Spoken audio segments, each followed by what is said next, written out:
balita, siniguro ni Pangulong Aquino na maayos na ang sistema sa pagpapalabas at paggamit ng PDAF. Tiniyak din ng Pangulo na mananagot ang mga taong sangkot sa maanumalyang 10 billion peso pork. Balitaan mo kami, Rocky Ignacio. Ipatutupad ng Administrasyong Aquino ang mas mahigpit na sistema at pagbabantay sa pagpapalabas ng Priority Development Assistance Fund o PDAF.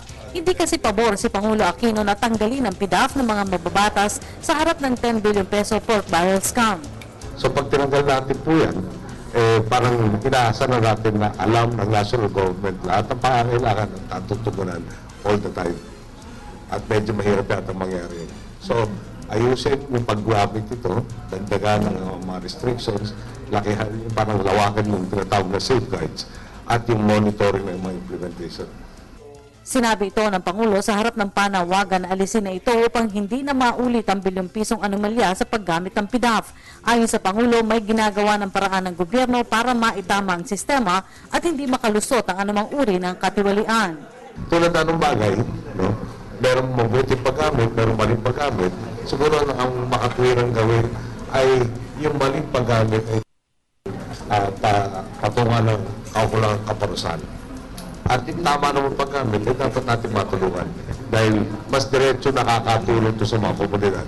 Lalo na pagdating natin labas ng National Capital Region.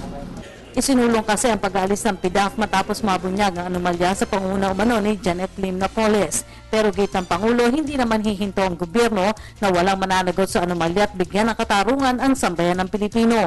Bukod kasi sa umiiral na warrant of arrest sa kasong illegal detention, may 2 hanggang 3 kaso na ikinakasa ang Department of Justice laban kay Napoles.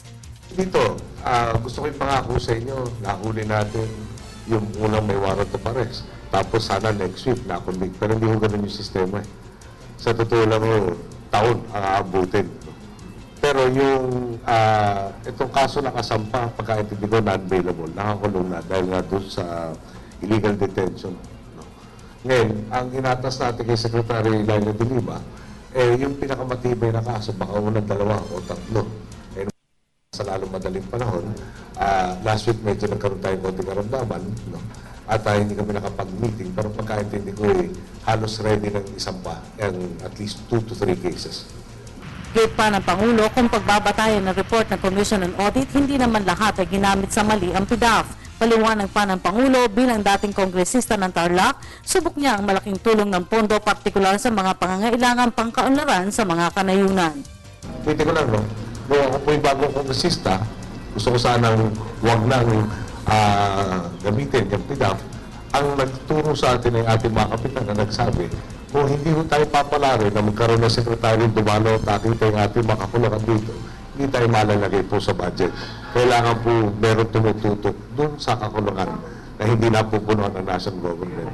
At yung kinatawan ng bawat distrito, ang isang mas nakakapag-ugnay at saka yung mga local government units, no, para mas matukoy ng diretsuhan yung pangangailangan ng bawat komunidad. Para sa Telebisyon ng Bayan,